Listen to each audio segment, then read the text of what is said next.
വേഗം വരുന്നവനായ യേശുക്രിസ്തുവിന്റെ നാമത്തിൽ ദൈനംദിന അപ്പം എന്ന അനുദിന വചന ചിന്തയിലേക്ക് ഏവർക്കും സ്വാഗതം. ഇന്ന് ഇലകൾ മാത്രം എന്ന വിഷയത്തെ ആസ്പദമാക്കി ചില കാര്യങ്ങളെ നമുക്ക് ചിന്തിക്കാം.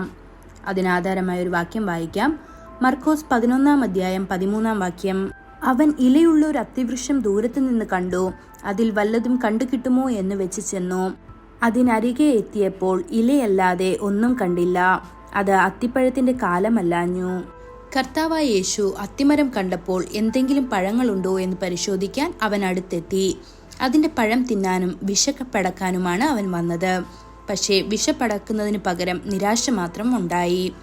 അത്തിമരത്തിന്റെ സ്വഭാവം പൂവിടുമ്പോൾ ഇലകൾ പൊഴിക്കും. വൃക്ഷം മുഴുവൻ പൂക്കളാൽ നിറയും. പൂക്കളിൽ നിന്ന് കായ്കൾ വളരാൻ തുടങ്ങുമ്പോൾ ഇലകൾ വളരാനും തുടങ്ങും. കായ്ക്കുന്ന കാലത്ത് അതിന് ധാരാളം ചുറ്റും ഇലകൾ ഉണ്ടാകും. ധാരാളം ഇലകൾ ഉണ്ടെങ്കിൽ മരത്തിൽ ധാരാളം പഴങ്ങൾ ഉണ്ടാകും. ഇത് പക്ഷിക്കൂട്ടങ്ങളെ ആകർഷിക്കുകയും വലിയ ശബ്ദമുണ്ടാക്കുകയും ചെയ്യും.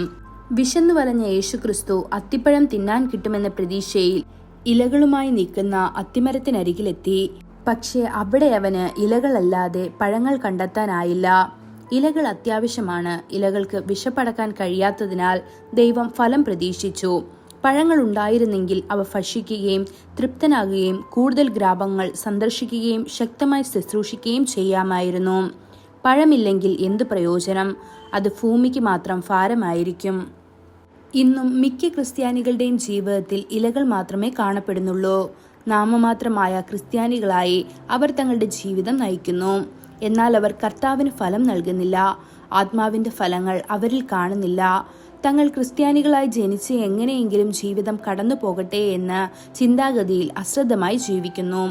വിശ്വാസത്തെക്കുറിച്ച് ചിന്തിക്കുമ്പോൾ അത് ഇല പോലുള്ള വിശ്വാസവും പഴം പോലുള്ള വിശ്വാസവുമാകാം. ഇല ലൗകിക അനുഗ്രഹങ്ങളെ പ്രതിനിധീകരിക്കുന്നു. പഴങ്ങൾ ആത്മീയ സമൃദ്ധിയെ പ്രതിനിധീകരിക്കുന്നു. ആത്മീയ ഫലങ്ങളില്ലാതെ താൽക്കാലിക അനുഗ്രഹങ്ങളുടെ ഇലകൾ ഉള്ളതുകൊണ്ട് എന്ത് പ്രയോജനം? ലൗകികമായ ഐശ്വര്യത്തിൽ ജീവിക്കുന്നവരും ആത്മീയ ദാരിദ്ര്യത്തിൽ ഉഴലുന്നവരും നിരവധിയാണ്. അവർക്ക് സമ്പത്തും സ്ഥാനവും സമൃദ്ധിയും ഉണ്ടെങ്കിലും അവർക്ക് ആത്മാവിന്റെ നല്ല ഫലങ്ങളില്ല. അവരുടെ ജീവിതത്തിൽ ദൈവിക ഗുണങ്ങളോ വിശുദ്ധിയോ ഇല്ല. വിശ്വാസത്താൽ നമുക്ക് കർത്താവിൽ നിന്ന് അപൂർവവും മഹത്വവുമായ ലൗകിക അനുഗ്രഹങ്ങൾ ലഭിക്കും. എന്നാൽ ആത്മാവിന്റെ ഫലങ്ങൾ നിങ്ങൾക്ക് മാത്രമേ നിലനിർത്താൻ കഴിയൂ. ദൈവമക്കളെ, ആത്മാവിന്റെ ഫലം നിങ്ങളിൽ കാണപ്പെടുന്നുണ്ടോ? ലൗകികമായ അനുഗ്രഹങ്ങൾ മാത്രം സ്വീകരിക്കുന്നതിൽ നിൽക്കരുത്. ഉയരങ്ങളിൽ നിന്ന് അനുഗ്രഹങ്ങൾ തേടുക. അത് ശാശ്വതമാണ്. ഈ വചനങ്ങളാൽ ദൈവം നമ്മെ ഓരോരുത്തരെയും അനുഗ്രഹിക്കുമാറാകട്ടെ. കൂടുതൽ ധ്യാനത്തിനുള്ള വാക്യം ഉത്തമഗീതം 7:14 നമ്മുടെ വാതിൽക്കൽ സകലവിധ വിശിഷ്ട ഫലങ്ങളുമുണ്ട്. എന്റെ പ്രിയ, ഞാൻ നിനക്കായി പഴയതും പുതിയതും സംഗ്രഹിച്ചിരിക്കുന്നു.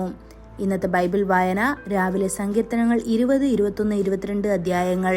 വൈകുന്നേരം അപ്പോസ്തല പ്രവൃത്തികൾ 21 1 മുതൽ 17 വരെയുള്ള വാക്യങ്ങൾ. ആമേൻ.